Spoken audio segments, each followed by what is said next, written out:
ठीक है, तो आप गोटी कर दीजिए। आप गोट कर दिए सर।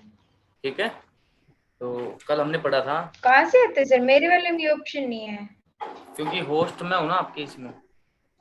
देखिए, मित्रादिशु बलानी, अच्छा। मित्रता में बल, मतलब कि ध्यान करने से, संयम करने से बल की प्राप्ति होती है, जो हमने कल पढ़ा था। बलेसु हस्ती बलादानी, यानी कि हाथी के बल में भी संयम करने से बल की प्राप्ति हमें होती है। अगला है प्रत्यलोक का कन्या साक्षात प्रवृत्ति है। हाँ।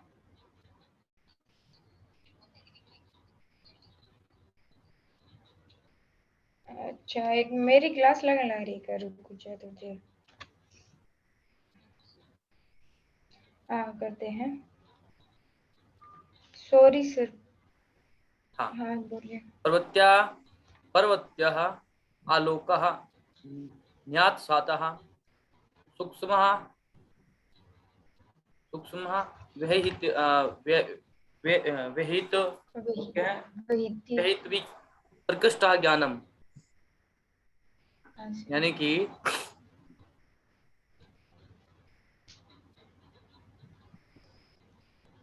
इस संयम के बारे में नहीं नहीं बता लिया है, ये आपको लिखने भी नहीं है। इसका अर्थ ये है, परिवृत्तियां मतलब है संवेदी धारणा क्या होती है। आलोक का अर्थ है प्रकाश, या न्यासात का अर्थ है प्रत्यक्ष, सूक्ष्म का अर्थ है संवेदी, और या सर ये करवा दिया आपने, कल लिख हाँ, भी करवा लिया दिया था मैंने। मैंने, करवा दिया था एक बार, इसलिए ये आपको लिखना भी नहीं था। विप्रकृष्ट का अर्थ है दूर। ज्ञान और बुद्धि के अंतर्गत में सिद्धि योगी अति संवेदी धारणा को प्राप्त कर लेते हैं। इस शक्ति को यौगिक साधना के माध्यम से वह प्रकाश की सूक्ष्मता छिपी होती है, वही वस्तुओं का पता लगाने की ओर निर्दिष्ट कर देते हैं, जो दूर होने के साथ साथ योगी का के पास अपने शरीर में भी है। यह ऐसा ज्ञान भी है जिसके अंतरिक्त अंतः शरीर की पूर्णता को अपने संपूर्ण रूप में जाना जा सकता है। योगी योगी को जब शरीर का या निश्चित ज्ञान बलिभांति प्राप्त हो जाता है कि वह ईश्वर, तब वह ईश्वर में समाहित अनंत ज्ञान और बुद्धि की खोज करने की दिशा में बढ़ जाता है। इस अवस्था में सीमित का विलय अंत हो जाता है। अगला है भूप ज्ञानम सूर्य संयमाता, यानी कि आप अगर मान के चलिए संसार में ध्यान करते हैं, भूप भव ज्ञानम, संसार में, यानी संसार का जो मतलब आपको ज्ञान हो जाएगा, कब हो जाएगा आपको ज्ञान, तो सूर्य संयम में आते, तो सूर्य में आप क्या करते हो, संयम करते हैं आप।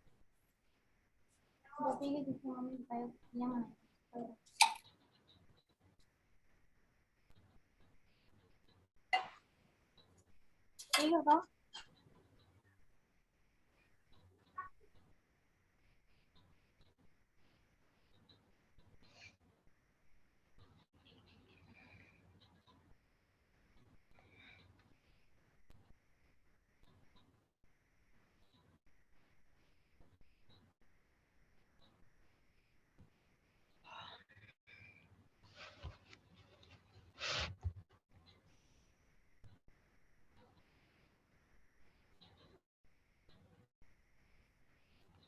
तो जब आप सूर्य में ध्यान करते हैं तो आपको संसार का पूरा ज्ञान आपको हो जाता है।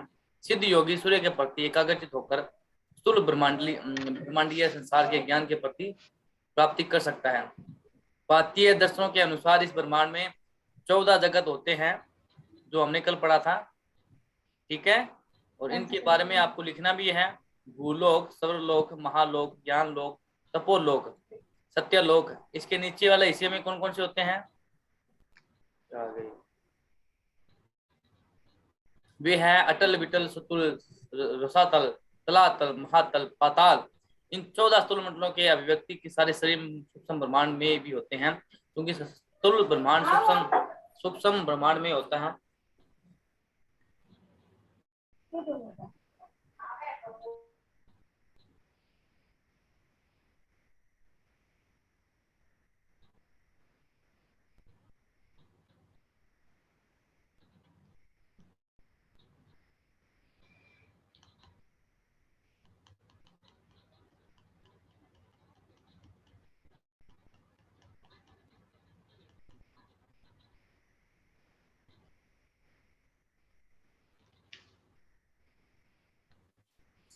तो अब इसमें कहा गया है कि इसलिए ये 14 लोग मस्तक से लेकर पैर के तलवे तक का प्रतिनिधित्व करते हैं। यदि पेट भूलोक है तो वायु विषय लोक का प्रतिनिधित्व कर इस प्रकार होता है। नाभि भूर लोक है, फेफड़े आपका सुवर लोक है, हृदय आपका महालोक है, गर्दन आपका ज्ञान लोक है, भूमि आपका तप लोक है, मस्तक आपका सत्य लोक है। ठीक है, मस्तक मनीषी गेटमेंट कर दिया, मनीष सत्य लोक है। शरीर के 7 निचले लोकों का प्रतिनिधित्व शरीर के इस प्रकार से होता है। कुल्ले अटल, जांग विटल, घुटने सुतल, पिंडली रसातल, घुटने तलातल, पेट की हड्डी महातल और तलवे आपके एड़ियां आपके पाताल लोक को प्रतिनिधित्व करती है। शरीर का वायु संपत्ति जगत है 7 चक्रों को बताता है। गुदा द्वार का कान मूलाधार, त्रिक क्षेत्र स्वादिष्टान क्षेत्र कहा गया है। इसे त्रिक क्यों कहा गया है? क्योंकि जो आपकी त्रिवेणी है, कौन सी त्रिवेणी किसे कहा गया है? ईड़ा पिंगला सुषुम्ना को आपका युक्त त्रिवेणी से युक्त स्थान को माना गया है, स्वादिष्टान चक्र को। नाभि नाभि मणिपुर, हृदय आपका नाथ, कंठ आपकी विशुद्धि, भुए आपकी आज्ञा और शीर्ष आपका सहस्त्रार चक्र। चंद्रे तारा व्यूजानम, चंद्रे तारा व्यूजानम, जब चंद्रमा में आप करते हो संयम करते हैं तो जो व्यू की रचना है, किस प्रकार से तारों की स्थिति है, उनकी व्यवस्था किस प्रकार से है, उन सबको आप जान सकते हैं। ये चंद्रमा पर संयम पाकर योगी योगी तारों की स्थिति कर्मिक व्यवस्था को जान लेता है, साथ ही हमारे ऊपर उनके प्रभाव को भी समझ पाता है। चंद्रमा चित्त चेतना का प्रतीक है। ठीक है, चंद्रमा चित्त जो कि चेतना का प्रतीक है। ध्रुवे तदगति ज्ञानम, ध्रुवे तदगति ज्ञानम, ध्रुव का अर्थ है जो स्थायी है। ज्यादा दूर न लेके चाहिए। ध्रुव तारा यानी कि तद, यानी जिसे ध्रुव तारा भी हम कह सकते हैं। तद का अर्थ है उससे, गति यानी चाल, घटनाक्रम भाग्य। जब आप ध्रुव तारा पर ध्यान करते हैं तो योगी क्या करता है? योगी उन तारों की स्थिति का अध्ययन कर लेता है कि कौन सा तारा कहाँ पर है, किस प्रकार से है।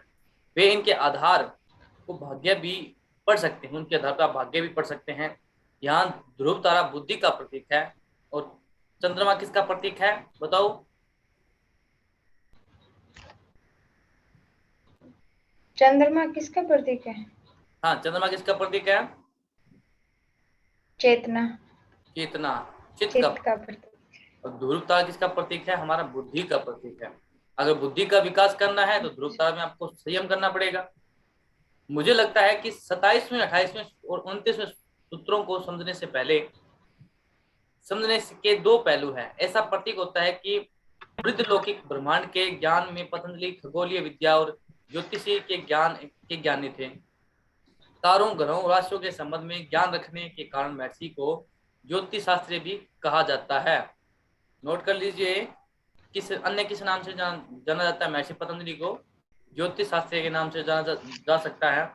इन दोनों के अतिरिक्त उन्हें अंक शास्त्रीय, ये देखिए, अंक शास्त्रीय, जीव शास्त्रीय, भौतिक भौतिक भौतिक शास्त्रीय, रसायन शास्त्रीय, प्राणी शास्त्रीय के साथ साथ एक कलाकार और एक वैज्ञानिक, एक दार्शनिक, एक प्रकृतिवादी और ईश्वर ही जाने और क्या क्या कहा जा सकता है। ये आप नोट डाउन कर लीजिए। उन्हें महर्षि पतंजलि को अन्य किस नाम से और क्या उनको किस किस कलाओं का अध्ययन था। ठीक है, अब देखिए 27 में 28 मम्मा, एक को हमने पढ़ लिया कि इसका सर एक। आपकी आवाज कट कट के आ रही है। ठीक है, नहीं सर है,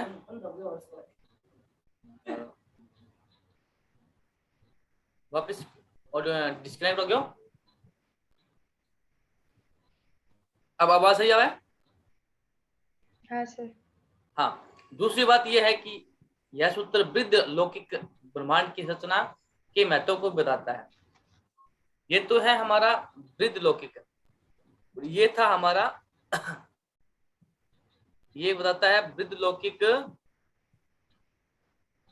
ब्रह्मांड के ज्ञान से पतंजलि खगोलीय विद्या और ज्योतिष विद्या के ज्ञानी थे। ये है हमारा वृद्ध लौकिक ब्रह्मांड की रचना के महत्व को बताते सूर्य उसे, जिसमें सूर्य ईश्वर और आत्मा का प्रतिनिधित्व करता है। ठीक है, जिस प्रकार सूर्य कभी क्षीण नहीं पड़ता, कभी जीरो नहीं होता, उसी प्रकार आत्मा का तेज भी कम नहीं होता। ईश्वर का भी कभी हर्ष नहीं होता, क्योंकि ईश्वर को समझ लेने के पश्चात शरीर के एक एक अंग में उसके वास करने की विषय में जान देता है। ठीक है, जिस प्रकार चंद्रमा घटता है और बढ़ता है, ठीक उसी प्रकार से हमारी चेतना भी घटती बढ़ती है।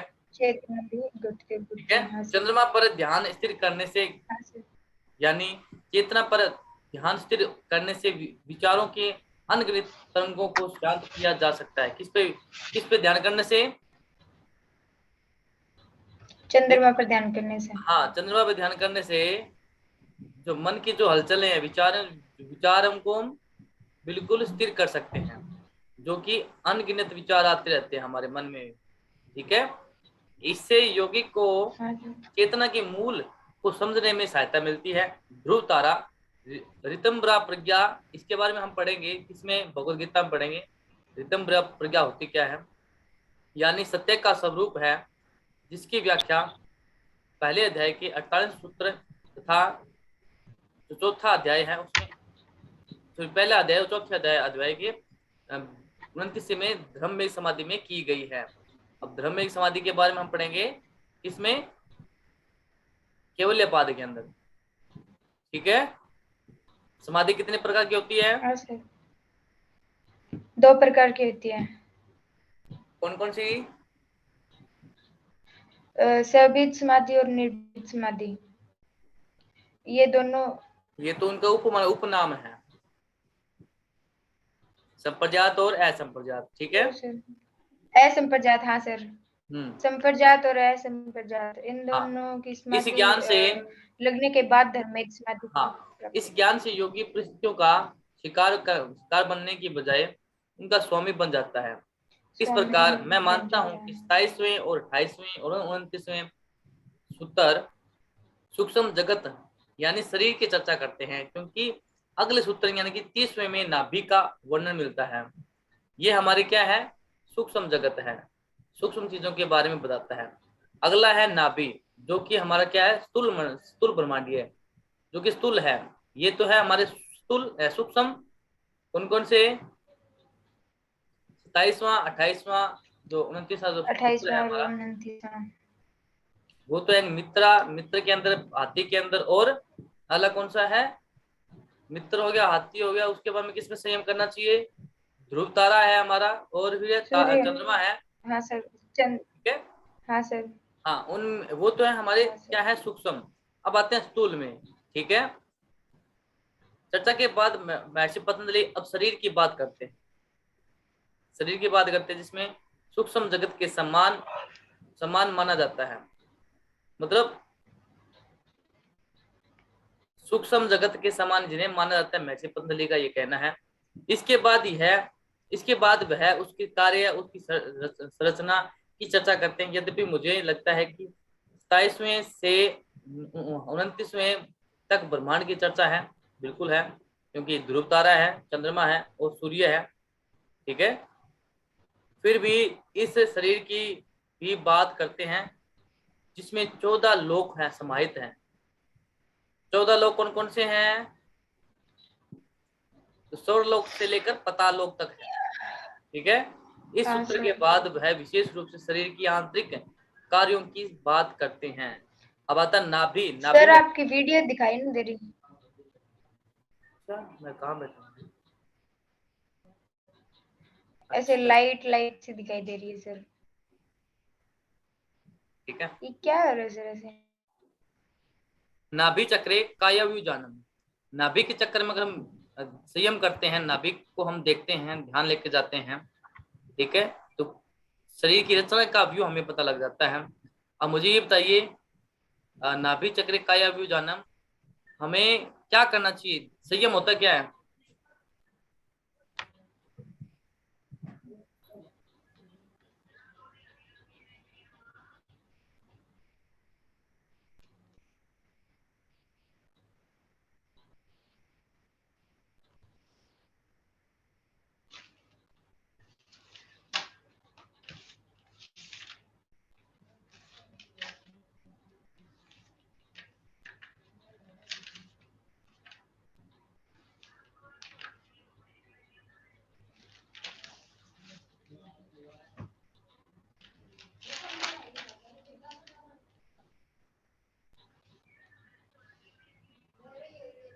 चलिए,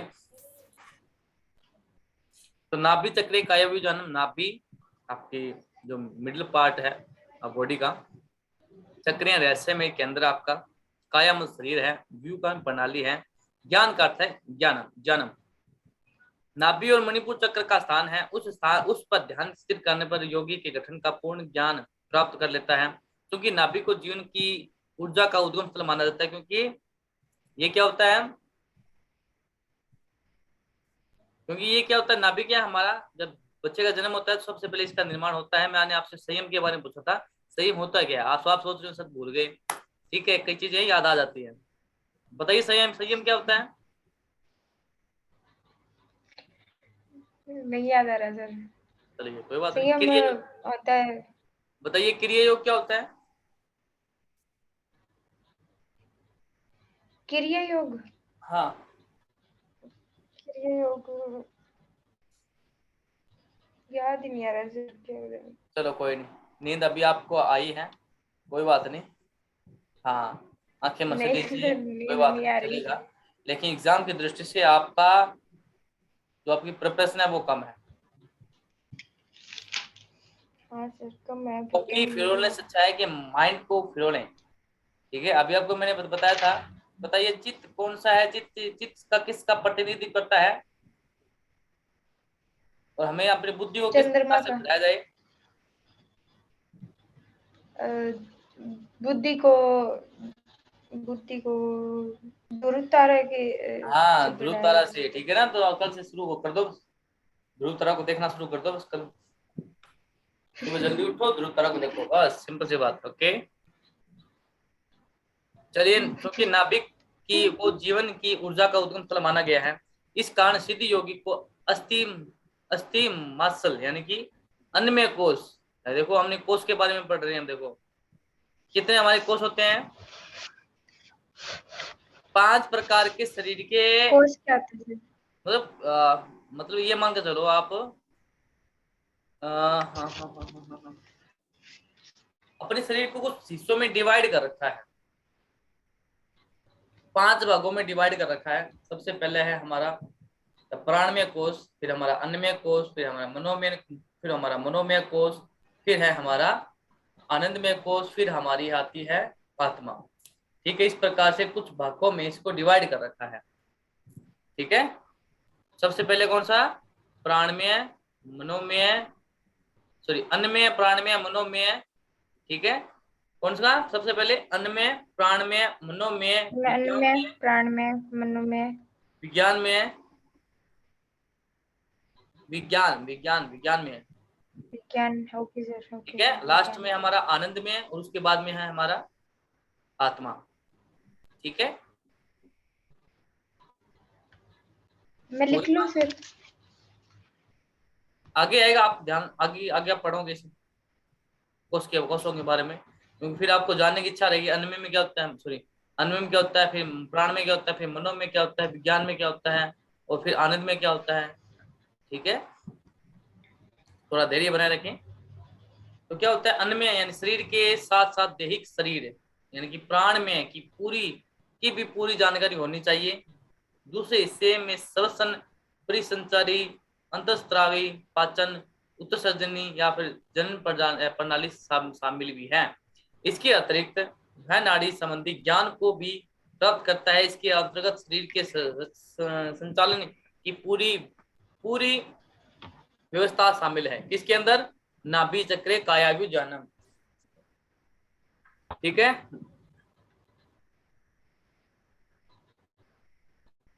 कंठ कूपे श्रुति पिपासा निर्वती, मतलब क्या है? कंठ कूप यानी कंठ पे आप जब संयम करोगे तो क्या है, आपको क्या होगा, भूख प्यास आपकी शांत हो जाएगी। कंठ किसका प्रतिनिधित्व करता है? विशुद्धि चक्र को करता है, ठीक है ना। अब ये देखिए, कंठ का अर्थ है कंठा, यानी कि कंठ आपका, कूप मतलब कुआ है या गढ़ा है, सूता मतलब भूख है, पिपासा मतलब प्यास, निवृत्ति यानी कि आपकी शांत हो जाती है, वशीभूत आपके हाथों में है।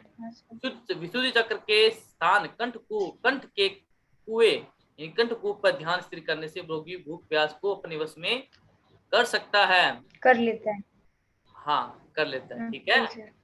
हाँ, तो कंठकूप पे सूत पिपासा निर्वृत्ति, सूत पिपासा निर्वृत्ति यानी कि निर्वृत्ति।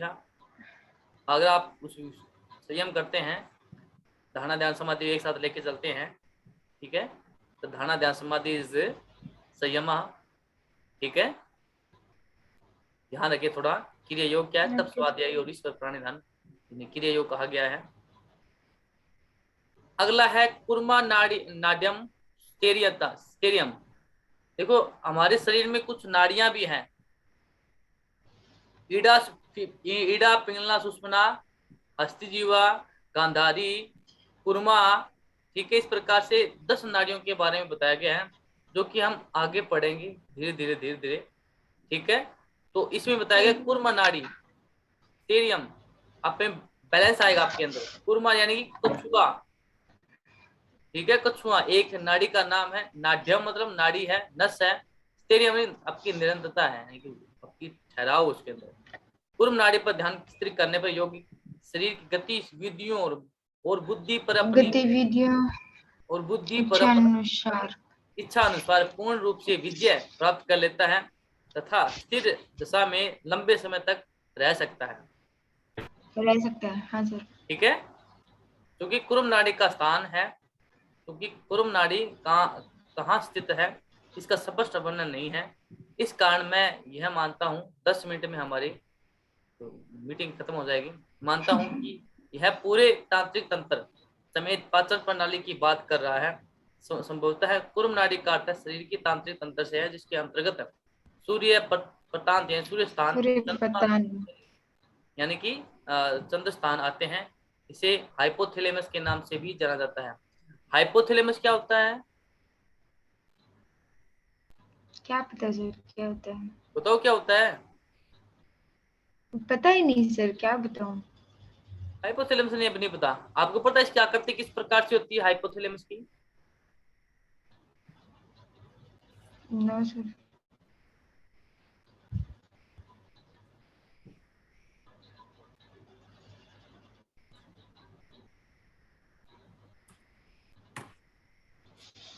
जो कि कहते हैं आपकी पूरी कार्य प्रणाली को कंट्रोल करता है। आप जो भी करोगे, ठीक है, आपके शरीर की जो भी आपकी एक्टिविटी है, दिख रहा है कहाँ पे होता है आपके हाइपोथैलेमस? हाँ सर। दिख गया? हाँ सर, दिख गया। ये देखो ये रहा,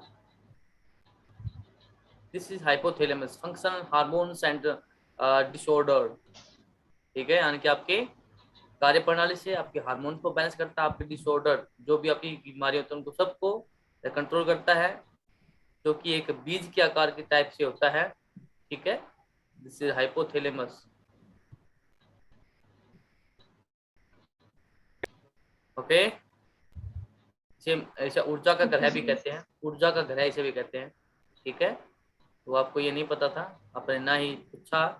हम पढ़ेंगे मानव एनाटॉमी फिजियोलॉजी पढ़ेंगे, उसमें प्रत्येक चीज अच्छे से बताई जाएगी आपको। लेकिन अगर आपने ध्यान नहीं दिया फिर कोई फायदा नहीं।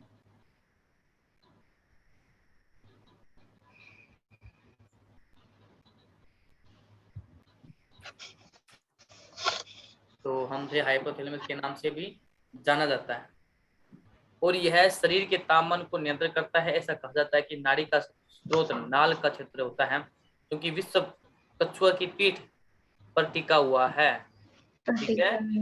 ऐसा कुछ कहानियों में विद्यमान है। हमारी तांत्रिक तंत्र भी हमारे शरीर की पीठ यानी मेरुदंड पर टिका हुआ है। स्वास्थ्य शरीर का धन तंत्रिका तंत्र पर निर्भर करता है। इसलिए तंत्रिका तंत्र के लिए कुर्म नाड़ी का प्रयोग किया जा सकता है। यह कुर्म नाड़ी व्यक्ति को स्वस्थ रखने में सहायता के समान कार्य करती है। कुर्म का अर्थ है कछुआ। भगवान विष्णु के 10 अवतारों में से यह दूसरा अवतार है। यहाँ इसकी प्रासंगिकता इस कारण से है क्योंकि जीवन शक्ति शरीर को बनाए रखने में शहद के रूप में कार्य करता है। यह दूसरा अवतार दूसरे कोष शरीर की क्रिया या प्राणमय कोष का प्रतिनिधित्व करता है। हाँ, कछुए ने तब अवतार लिया जब राक्षसों ने देवों को युद्ध की चुनौती दी। देवताओं भगवान विष्णु की शरण में गए, उनके मार्गदर्शन का मांगा। राक्षसों की शक्ति से भली भांति परिचित होने के कारण भगवान श्री विष्णु ने उन्हें सावधान रहने और कुछ दिनों के लिए राक्षसों को अपना मित्र बना लेने की सलाह दी। दैत्यों ने कहा कि वे एक ही पिता यानी कस्य हैं, क्योंकि उन्होंने 2 बहनों या दिति और अदिति से विवाह किया था की संतान है, और इस संबंध में के नाते में यह उचित होगा कि वे मित्र के समान रहे, उचित अवसर की प्रतीक्षा करते रहे। क्योंकि जैसा कि भगवान विष्णु ने सुझाया था, देवों ने क्षीर सागर को मंथन आरंभ किया। जैसा कि वो अपने तालाब कुटिया गए होंगे कभी आपने, जो कहानी है वो इस प्रकार से है, ताकि उससे प्राप्त अमृत को पीकर वे अमर और सदा के लिए प्रसन्नचित्त हो सके। देवों पर विश्वास करते हुए दैत्यों ने उनका साथ दिया, और इस कारण भगवान विष्णु ने सर्प, वासुकी ने रस्सी का तथा मद्रांचल पर्वत ने मथानी मतलब मधानी का कार्य किया। शारीरिक रूप से बलवान होने के कारण दैत्यों ने वासुकी की गर्दन यानी कि सांप की गर्दन को पकड़ा, जबकि दैत्यों ने उसकी पूंछ को पकड़ा। मथने का कार्य चल ही रहा था कि पर्वत सागर में डूबने लगा और कार्य में बाधा पड़ गए। सभी ने मदद के लिए भगवान विष्णु का आह्वान किया। भगवान ने कछुए का रूप धारण किया और पर्वत के नीचे चले गए।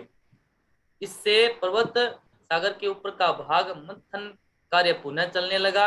इस प्रकार भगवान विष्णु ने कुर्म का अवतार लिया। ठीक है, तो कहानी वो इस प्रकार से है।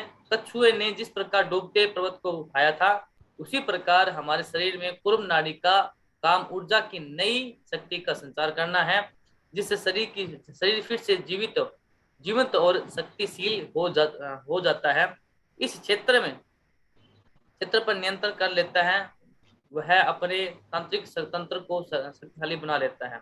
एक योगाभ्यासी होने के कारण मैं ये मानता हूँ कि तंत्रिका तंत्र हमारे शरीर, मन, आत्मा के बीच सामंजस्य स्थापित करता है। आसन प्राणायाम का अभ्यास करने से इसके महत्व का अनुभव किया जा सकता है। उदाहरण के लिए कोई भी व्यक्ति अपने जीवन की कमियों को तब तक अपने वश में रख सकता है जब तक उसकी मानसिक शक्ति प्रबल रह सकती है, किंतु क्षण तंत्रिका तंत्र ध्वस्त होता है, उसी क्षण व्यक्ति को शारीरिक और मानसिक धराशायी होता देखा जा सकता है। जिस प्रकार से हम अपने गुस्से को कुछ समय के लिए कंट्रोल कर सकते हैं, ठीक उसी प्रकार से अपनी मानसिक शक्ति को भी हम कंट्रोल कर सकते हैं, लेकिन कुछ समय के लिए। अगर वो कौन करेगा? वो जिसने व्यक्ति ने क्या कर रखा है, सब चीजें अपने वश में कर रखी है। ठीक है, जिस बंदे ने क्या कर रखा हो, जिस बंदे ने क्या कर रखा हो भी, जिसमें कुर्मा नाड़ी पर आपका ध्यान केंद्रित कर रखा हो, हाइपोथैलेमस को कमांड कम दे कि तुझे गुस्सा करना है, तुझे बेसबाजी करनी है। ठीक है, तो अभी 3 मिनट में हमारी मीटिंग एंड होने वाली है।